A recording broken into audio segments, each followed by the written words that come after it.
अनेकों बार शिकायत देने के बाद जबलपुर सीएमएचओ संजय मिश्रा शारदा चौक स्थित एप्पल हॉस्पिटल पर कार्यवाही नहीं कर रहे हैं। पूर्व में साक्ष्य और प्रमाण के साथ उन्हें शिकायत सौंपी गई थी। अस्पताल में हो रही गतिविधियों को लेकर अवगत कराया गया था। पूर्व में भी डॉक्टर अमित खरे की हॉस्पिटल स्मार्ट सिटी पर जांच चल रही है और उस अस्पताल को ब्लैक लिस्टेड कर दिया गया है। उसी व्यक्ति द्वारा अपने छोटे भाई सुमित खरे के नाम से नई समिति बनाकर उसी भवन में एप्पल हॉस्पिटल के नाम से संचालित होने लगा, जो कि नियम विरुद्ध है, जिसके विरोध में मालवीय चौक पर समाजवादी पार्टी के कार्यकर्ताओं द्वारा मुख्यमंत्री का पुतला दहन किया गया। साथ ही 5 सूत्री मांगों को लेकर ज्ञापन भी सौंपा गया। शहर के तमाम अस्पताल में आयुष्मान से मिलने वाली सारी इलाज की सुविधाओं संपूर्ण विवरण जानकारी विधिवत सूचना पटल पर लगी हो, जिससे मरीज को आयुष्मान में किन किन बारीकियों में लाभ मिलता है। देखने में आ रहा है कि जबलपुर जिले के कई अस्पताल मरीजों को ये कहकर इलाज नहीं देते कि ये इलाज आयुष्मान में नहीं मिलता, अतः जिसके चलते मरीज और मरीज के परिजनों को आर्थिक, मानसिक एवं शारीरिक क्षति पहुंचती है। इस तरह के छलावे तत्काल प्रभाव से बंद होने चाहिए।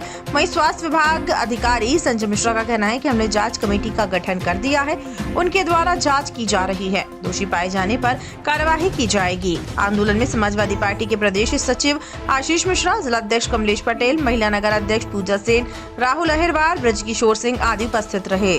और दूरी से लोग तो सबके आ जाएगी। इस बात को लेके चल रहा है कि जिस प्रकार से जबलपुर जिले और पूरे प्रदेश में जिस प्रकार से स्वास्थ्य व्यवस्था की जो चरमराई व्यवस्थाएं हैं उनको लेकर हमने करा है। हमने जबलपुर आगा शारदा चौक स्थित एक स्मार्ट हॉस्पिटल था, जिसमें पूर्व में भी हमने कई बार शिकायतें की। शिकायत के बाद जांच हुई।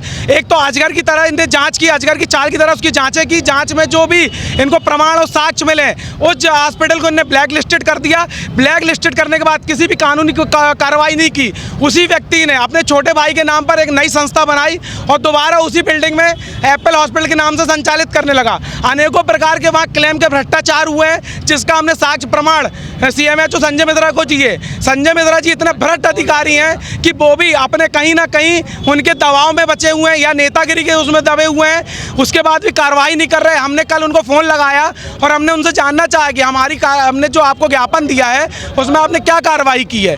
तो उनका ये जवाब था कि मेरे पास एक ही काम नहीं है। तो इसी विरोध में कि इस तरीके के जो भ्रष्ट अधिकारी जो भाजपा सरकार में पद में बैठे और पद का दुरुपयोग कर रहे हैं, इन्हीं को लेके आज वो होके हमने मुख्यमंत्री की जगह पुतला जलाया। दूसरी हमारी ये मांग है कि जबलपुर जिले में जितने भी अस्पताल हैं, सारे आईसीयू वार्ड में कैमरे लगाए जाएं और सारे कैमरे का पासवर्ड उनके परिजन को दिया जाए, ताकि उनके मरीज को क्या इलाज मिल रहा है परिजन को पता होना चाहिए। दूसरा हमारे सबसे बड़ी ये मांग है कि जो सबसे ज़्यादा भ्रष्टाचार चल रहा है आयुष्मान कार्ड में, अस्पताल ये बोल देती है कि ये इलाज आयुष्मान में नहीं आता, ये नहीं आता, वो नहीं आता है और उनसे पैसे ले लिए जाते हैं। हम ये जानना चाहते हैं कि जबलपुर जिले में जितने भी अस्पताल हैं उसमें पोर्टल क्यों नहीं लगा है कि कौन कौन से आयुष्मान में आते हैं, कौन से नहीं आते हैं। और संजय मिश्रा जी इतने भ्रष्ट अधिकारी हैं कि दिन भर अपने केबिन में बैठ के मेहमान नवाजी करते रहते हैं, कभी मौके पे नहीं जाते। आज तक उनको कहीं भी जाके निरीक्षण करते नहीं देखा है। इतनी बड़ी एक हादसा हो चुका है ऑलरेडी जबलपुर में, 8 लोग की मृत्यु हुई थी जलने के। आज कागज़ में सबके पास एनओसी है, लेकिन आप जाके आज देखिए कहीं कोई कुछ नहीं है, कहीं पानी नहीं है, कहीं पाइप नहीं है, कहीं फायर एग्जिट नहीं है। लेकिन जो भी है सब कागज़ में, हकीकत में कुछ नहीं है ज़मीनी स्तर पे। इन्हीं बातों को लेकर मुख्यमंत्री का पुतला जलाया और अगर आने वाले समय में नहीं चेतेंगे तो हम प्रधानमंत्री का भी पुतला जलाएंगे। आशीष मिश्रा, समाजवादी पार्टी प्रदेश सचिव। देखिए, मालवीय चौक पे अचानक से लोग इकट्ठे होके और कुछ पुतला जलाने का प्रयास कर रहे थे, उसको अलग करके, और लोगों को कोई नुकसान ना हो इसलिए इनको अभी जेल वाहन में डाला गया है और इसमें प्रतिबंधात्मक कार्रवाई की जा रही है। अभी स्पष्ट नहीं है, इसमें करीब 15-20 लोग उपस्थित थे। अग्रिम कार्रवाई की जाएगी। मुख्यमंत्री साहब का पुतला दहन किया गया तो 4 लोग आपका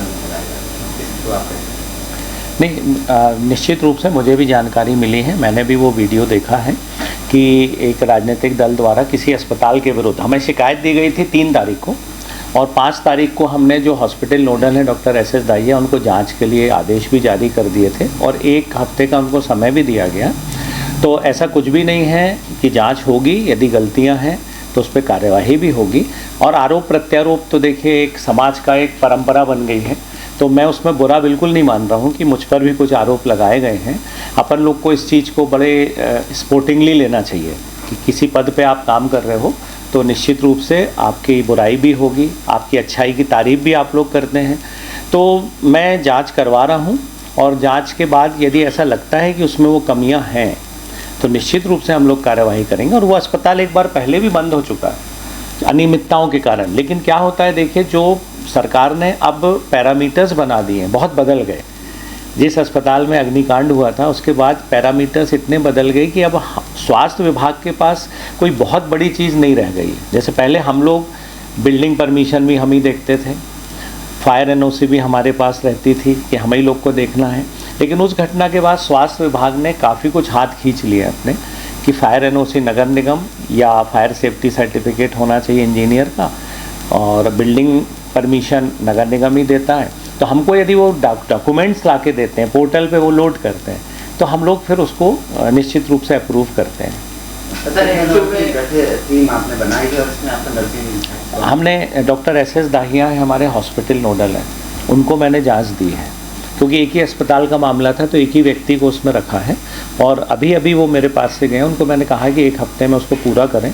5 तारीख का मैंने आदेश दिया है तो 12 तारीख तक करना चाहिए। हो सकता है 1-2 दिन 3 दिन अधिक भी लगे, तो क्योंकि सब पेपर्स चेक करना है, सब डॉक्टर्स को बात करनी है, तो जो भी आरोप उन्होंने लगाए हैं उन आरोपों के बिंदुओं पे पूरी जांच करेंगे। ऐसा देखा जाए कि जैसे इस हॉस्पिटल को एक बार पहले बंद किया जा चुका है, उसी का नाम बदल के उसको फिर से चालू करते हैं, तो इसका ये क्या है प्रोसीजर? देखिए क्या होता है कि हॉस्पिटल में यदि अनियमितता है, अनियमितता के आधार पर हॉस्पिटल बंद किया गया। अब यदि कोई व्यक्ति, उसी व्यक्ति को नहीं, कोई व्यक्ति जिसका प्रोप्राइटर बदल गया है, उसमें यदि डॉक्टर्स हैं, यदि उसमें नर्सिंग स्टाफ है, यदि उनके पास बिल्डिंग परमिशन है, यदि उनके पास फायर सेफ्टी है, यदि 15 मीटर से कम ऊंचाई की बिल्डिंग है तो फायर सेफ्टी सर्टिफिकेट लगता है, पॉल्यूशन कंट्रोल बोर्ड की NOC है, जो रिक्वायरमेंट है।